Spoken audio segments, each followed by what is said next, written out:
एक छोटे बच्चे ने ऐसी कुर्बानी दी जिथे ਵੱਡੇ भी देखते रह गए। इस बारे ਤੁਹਾਨੂੰ एक वाक़या सुनाउण लगा। 1964 ਜਦੋਂ नवा टैलीविजन बनया, टैलीविजन का स्टेशन शुरू होया, लोग उत्थे भर्ती होए काफ़ी सारे, तकरीबन 2000 बंदा काम करता सी। उत्थे एक ड्राइवर भर्ती होया, उसका नाम सी गुल हैदर। गुल हैदर 2000 बंदे चों मुख्तलिफ बंदा सी। वो कदी किसी नाल वादी घाटी गल नहीं सी करदा, अपना संजीदा रहिंदा सी, कोई चुगली नहीं सी करदा, कोई एहतजाज करते सी तनख्वाह वास्ते, वो फिर भी अलहदा बैठा रहिंदा सी। कदी भी उन्हें किसी के नाल कोई गल नहीं सी कीती। देखद्या देखद्या वो सब दियां अखां दा तारा बन गया, साहब की भी अख का तारा बन गया। बहुत ही प्यारा, हर बंदा उसकी इज्जत करता सी, एहतराम करता सी। है वो ड्राइवर सी।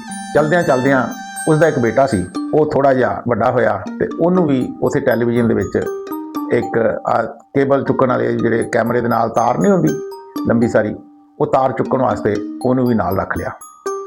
एक दिन ऐसा आया कि एक ड्रामे की शूटिंग करनी सी ते काफ़ी सारे लोग ड्रामे की शूटिंग वास्ते ऐसी जगह का इंतखाब किया जिथे पानी का कोई मंजर विच लियाना सी।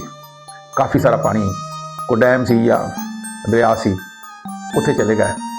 शूटिंग करते सी ते कोई एक बच्चा ऐसा आया शरारती जिहा, होर किसी का सीगा, उन्हें उस पानी दे विच छलांग ला दी, छाल मार दी। सारे देखते पै सी कि यह बच्चा बच नहीं सकता। हूँ ये बच्चा 100% हर किसी को यकीन हो गया कि बच्चा मर जाना।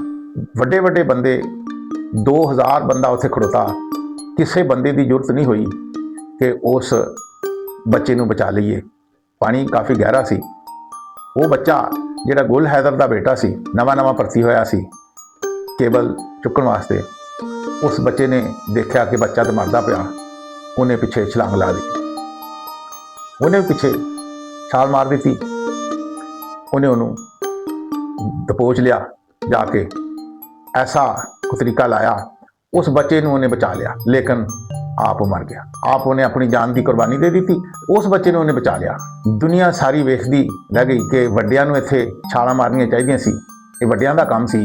एक छोटे जे बच्चे ने अपनी जान की कुर्बानी दे दी थी और उस बच्चे ने बचा लिया। वो बच्चा तो बच गया ते वो गुल हैदर के बेटे की लाश मैयत जब चक के घर लियांदी, सारे बड़े परेशान सी। जनाजा पढ़िया, दुआ मंगी, बड़ा अफसोस किया कि गुल हैदर ये हादसा हो गया, बड़ा अफसोस आ। तो गुल हैदर कहता, नहीं बाबू जी, नहीं साहब जी, ये हादसा नहीं सी। ये जी अल्लाह की किताब होंदी है ना, वो इदां ही लिखिया सी। उन्हें पूछा, तेन कोई गम नहीं? कहता गम तो है। कहता कोई शिकायत? कहता नहीं। मैं गम तो कर सकदा, अपने आप को बेहाल कर सकदा, लेकिन मैं अल्लाह दे अगे शिकायत नहीं कर सकदा, क्योंकि अल्लाह की किताब में इदां ही लिखिया सी। इस तो वध मैनूं कोई शिकायत नहीं, कि अल्लाह नाल कोई शिकायत नहीं। उहदी इन्नी जिंदगी लिखी सी, उन्हें बिल्कुल कोई उन्होंने महसूस नहीं किया। हालांकि उहदे नालों ज़्यादा बाकी सारे परेशान सी। साहब भी परेशान सी, जिहदा वो ड्राइवर सी। साहब ने बड़ा आख्या कि असी की खिदमत तेरी कर सकते हैं, वापस तो नहीं आ सकता। कहना साहब जी कोई नहीं, ये कोई ऐसी गल नहीं, ये हादसा नहीं, ये अल्लाह की किताब च इदां ही लिखिया सी। वीडियो अच्छी लगे इनू लाइक करना और चैनल को सबसक्राइब जरूर करना।